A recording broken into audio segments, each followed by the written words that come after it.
जय मसीह, praise the Lord सभी को।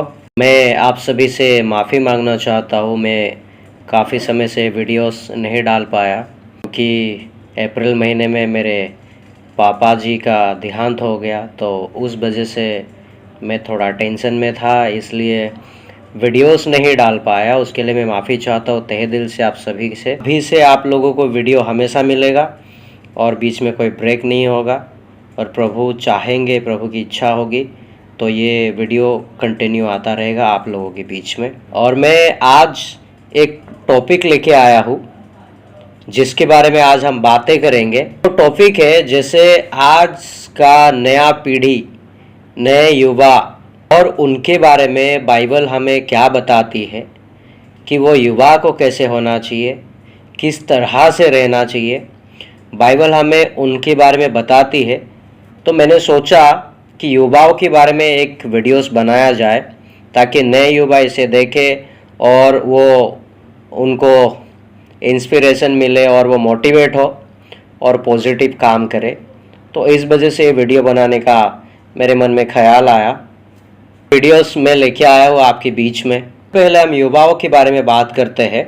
जो आज की युवा है, चाहे वो लड़का हो चाहे वो लड़की हो, आज की युवा अपने मन का करते हैं, और ऐसे बहुत कम लोग होते हैं जो अपनी माता पिता की सुनते हैं, अपनी बड़ों की इज्जत करते हैं। और आज की युवाओं में गुस्सा बहुत भरा हुआ होता है। आप एक बोलेंगे वो आपको 10 सुना के जाएंगे, चाहे वो लड़का हो या लड़की हो। और आज की युवा कभी किसी की नहीं सुनते, सब अपने मन का ही करते हैं। आप चाहे उनको कितना भी मना कर लो, पढ़ाई पे ध्यान दो, पढ़ाई पे ध्यान दो, ज़्यादा मोबाइल यूज़ ना किया करो, तो वही करेंगे जो आपने मना किया है, और वो कभी नहीं करेंगे जो आप करने के लिए कहा है उनको। आज की युवा जो है वो रिस्पेक्टली किसी से बात नहीं करते, किसी की रिस्पेक्ट नहीं करते। छोटा बड़ा कोई उनके बीच में अगर आ जाए तो उनका दिल दुखा के, दिल तोड़ के बात करते हैं। तो क्या ये युवाओं को ये शोभा देता है ये सब करना? क्या ये एक अच्छी शिक्षा है? क्या ये एक अच्छी ज़िंदगी है? क्या ये समाज के लिए सही है? मेरे हिसाब से ये बिल्कुल गलत है समाज के लिए। क्योंकि अगर हम बिलीवर है, हम मसीह के हैं, तो हमें ये शोभा नहीं देता कि हम लोगों के साथ बदतमीजी से पेश आए, लोगों के साथ बदसलूकी करें। क्योंकि बाइबल हमें वो सारी चीज़ें करने का इजाज़त नहीं देता, और वो सारी चीज़ें जो है वो गलत है। तो युवाओं के लिए बाइबल में वचन है, वो क्या कहता है और क्या करना चाहिए युवाओं को, ताकि वो सही रास्ते पे चले और एक अच्छा इंसान बने, अपने माता पिता का नाम ऊंचा करे, अपने देश का नाम ऊंचा करे, अपनी कौम का नाम ऊंचा करे।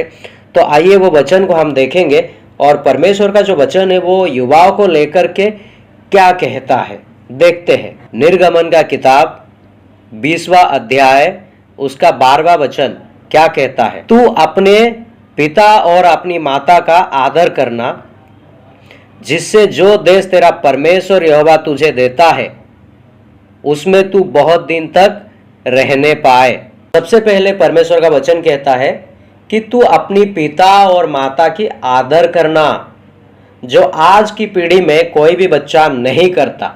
अपनी माता पिता की आदर कोई नहीं करता। अपनी माता पिता को बुढ़ापे में वो अनाथ आश्रम में छोड़ देते। अपनी माता पिता जब वो काम करने के लायक नहीं होते तो उनके साथ बदसलूकी की जाती। जब अपने माता पिता किसी काम के लायक नहीं रहते तो उनको तुच्छ जाना जाता, उनको घर से निकाला जाता है। यहाँ तक कि मैंने देखा है कि भीख मांगने पर भी उन्हें मजबूर किया जाता है अपनी माता पिता को। पर परमेश्वर का वचन कहता है तू अपनी माता पिता की आदर करना, जिससे जो देश तेरा परमेश्वर यहोवा तुझे देता है तो उसमें बहुत दिन तक रहने पाएगा। यानी कि जो इंसान, जो युवा अपनी माता पिता की आदर करेगा वो इस पृथ्वी पर ज़्यादा से ज़्यादा समय तक जीवित रह पाएगा। परमेश्वर का वचन हमें यह कहने की कोशिश कर रहा है कि अपनी माता पिता की जो इज्जत करेगा और जो अपनी माता पिता के ख्याल रखेगा वो इस पृथ्वी पर ज़्यादा दिन तक टिक पाएगा, यानी कि जी, माता पिता का ख्याल रखे, माता पिता की बात माने, उनकी बातों के हिसाब से चले। आज की जनरेशन में ऐसा कोई भी नहीं करता। तो परमेश्वर का वचन हमें स्ट्रिक्टली कह दिया है कि तू अपनी माता पिता को आदर करना सीख। और दूसरा वचन हमको क्या कहता है, आइए देखते हैं। पहले हम वचन को पढ़ लेते, फिर हम डिस्कस करेंगे। पहला पत्रस 5वां अध्याय उसका 5 से लेकर 7वीं वचन तक प्रकार है, नव युवकों तुम भी प्राचीनों के अधीन रहो, वरन तुम सबके सब एक दूसरे के सेवा के लिए दीनता से कमर बांधे रहो, क्योंकि परमेश्वर अभिमानियों का विरोध करता है परंतु दीन पर अनुग्रह करता है। 6ठा वचन, इसीलिए परमेश्वर के बलवंत हाथ के नीचे दीनता से रहो, जिससे वे तुम्हें उचित समय पर बढ़ाए। 7वां, अपनी सारी चिंता उसी पर डाल दे, क्योंकि उसको तुम्हारा ध्यान है। यहाँ पे सबसे पहले परमेश्वर का वचन कहता है, हे नवयुवकों तुम भी प्राचीनों के अधीन रहो।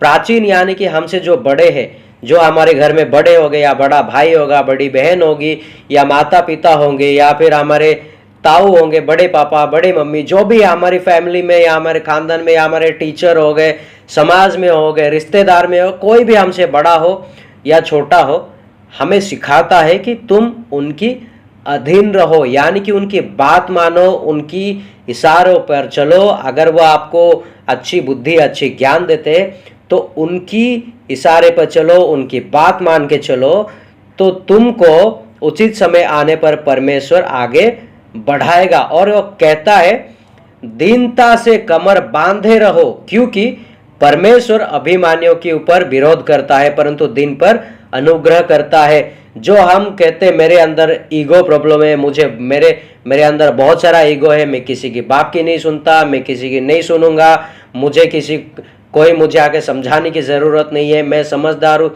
जब हम ईगो दिखाते हैं, जब हम अभिमानी करते हैं, तो परमेश्वर वहाँ पे हमें विरोध करता है। परंतु जो दीन होकर बोलते हैं ठीक है कोई बात नहीं, उसने बड़ा है, मुझे 2 थप्पड़ मार दिया या फिर मुझे 2 बातें कह दिया, कोई बात नहीं, वो मेरे उम्र से बड़े हैं, उन्होंने मुझे कह दिया है, कोई बात नहीं, कोई दिक्कत नहीं, कोई तकलीफ नहीं है। जब हम ये कहते हैं तो परमेश्वर उस दिन पर अनुग्रह करता है। लेकिन जब हम ईगो दिखाएंगे तो ईगो परमेश्वर के सामने टिकने वाला नहीं है। जो हमारा सेल्फ रिस्पेक्ट है वो होना चाहिए, लेकिन सेल्फ रिस्पेक्ट में अगर ईगो आ गया तो हम लाइफ में कुछ नहीं कर पाएंगे, हम लाइफ में आगे नहीं बढ़ पाएंगे। हमें आगे बढ़ने का मौका ये ईगो हमारा देगा ही नहीं। इसलिए हमें ईगो को हटा के खुद को दीन, नम्र, हम्बल बनाना है।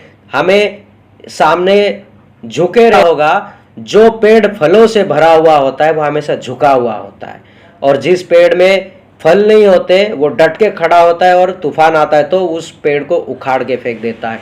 लेकिन जो झुका हुआ पेड़ है, उस पेड़ के ऊपर से तूफान चला जाता है पर उस पेड़ को हानि नहीं पहुंचती।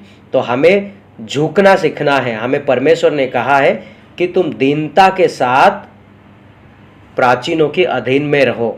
हमें बड़ों की इज्जत करनी है, बड़ों की बात सुननी है, बड़ों की मदद करनी है। इसीलिए परमेश्वर के बलवंत हाथ के नीचे दीनता से रहो। यहाँ पर भी कहता है परमेश्वर की बलवंत के हाथ के नीचे दीनता से रहो, जिससे वो तुम्हें उचित समय पर बढ़ाएगा। मैं पहले ही कह दिया था। हमें परमेश्वर के सामने भी खुद को दीन और नम्र, हमें परमेश्वर के सामने छोटा बनाना है। हमें ऐसा नहीं कहना है कि हे परमेश्वर मैं लोगों की मदद करता हूँ, मैं बहुत अच्छा हूँ, मैं अपने माँ बाप की इज्जत करता हूँ, मैं ऐसा हूँ, मैं वैसा हूँ। हमें ये नहीं दिखाना, हमें नहीं करना है, क्योंकि हम जो करते हैं, हम जो नहीं करते हैं, हम जो सोचते हैं, हम जो नहीं सोचते हैं, वो सब परमेश्वर को पता है। तो इसलिए परमेश्वर के सामने जब आप अपने आप को दीनता के साथ, नम्र के साथ परमेश्वर के बलवंत हाथों के नीचे खुद को सौंपेंगे, वो उचित समय आने पर बढ़ाएगा। क्योंकि वो जानता है ये जो मेरा बेटा है, ये जो मेरी बेटी है, मेरी सुनते हैं और मेरे राह पर चलते हैं और मेरा कहना मानते हैं। और वचन कहता है 7वां पे, अपनी सारी चिंता उसी पर डाल दे क्योंकि उसको तुम्हारा ध्यान है। यहाँ पे जब आजकल के दौर में युवकों को भी बहुत सारा टेंशन होता है, पढ़ाई लिखाई का टेंशन होता है, घर का काम काज हर एक चीज़ का टेंशन होता है। आप अगर सही रास्ते पे चल रहे हो, आप अगर परमेश्वर के हाथ पकड़ के चल रहे हो, आप अगर ईमानदारी से काम कर रहे हो, परमेश्वर आपको आगे बढ़ाएगा और वो आपकी चिंता को लेकर वो उस चिंता को दूर करेगा, क्योंकि वचन कहता है क्योंकि उसको तुम्हारा ध्यान है। आपके पास अगर कोई चिंता है तो वो परमेश्वर के हाथ में डाल दो। परमेश्वर को कहो, प्रभु मुझे ये तकलीफ है, परमेश्वर मेरी ज़िंदगी में ये प्रॉब्लम है, उसे दूर करो और मुझे एक नई रास्ता दिखाओ ताकि मैं उस रास्ते पे चल सकूं, एक अच्छा इंसान बन सकूं, एक अच्छा बेटा बन सकूं, अच्छा भाई, अच्छी बहन बन सकूं।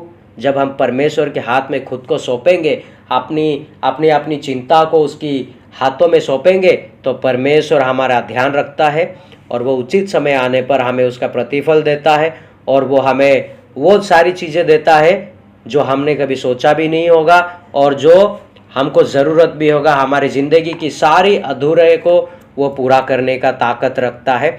इसलिए परमेश्वर के हाथ के नीचे, परमेश्वर के बलवंत हाथ के नीचे हमें अपने आप को सौंपना है। और जिस तरह निर्गमन में कहा कि अपनी माता पिता के आदर कर, और यहाँ पे कहता है पति को तुम अपनी प्राचीनों के अधीन में रहो, तो हमें अपनी प्राचीनों के अधीन में रहना है। हमें वो सारी चीज़ें नहीं करना है जो समाज के लिए, जो हमारे फैमिली के लिए, जो परमेश्वर की नज़र में गलत है। हमें वो करना है जो समाज के लिए भी सही है, हमारी फैमिली की नज़र में भी सही है और परमेश्वर के लिए भी सही है। जब हम ये सारी चीज़ें करते हैं तो इस नव युवकों को, जो युवा है, परमेश्वर वहाँ तक उसको उठाएगा जो कभी सोचा भी नहीं। ये थी आज की मैसेज और आप सभी को अगर ये अच्छा लगे तो मैं विनती करूँगा कि आप इसे ज़्यादा से ज़्यादा शेयर करें, क्योंकि आज के ज़माने में जो नए युवा है वो अपनी मन की करते हैं, वो किसी की सुनते नहीं हैं, किसी की कहा मानते नहीं हैं, जो मन में आया वो करते हैं, गलत रास्ते पे जाते हैं, गलत काम करते हैं, बहुत सारी गलत सलत चीज़ें करते हैं। तो उन सभी के बीच में इसे पहुंचाइए ताकि प्रभु यीशु उनकी मनों को बदलेगा और उनको सही रास्ते पे लेके आएगा। मैं तहे दिल से धन्यवाद करता हूँ आप सभी का कि इस वीडियो को अंत तक देखने के लिए।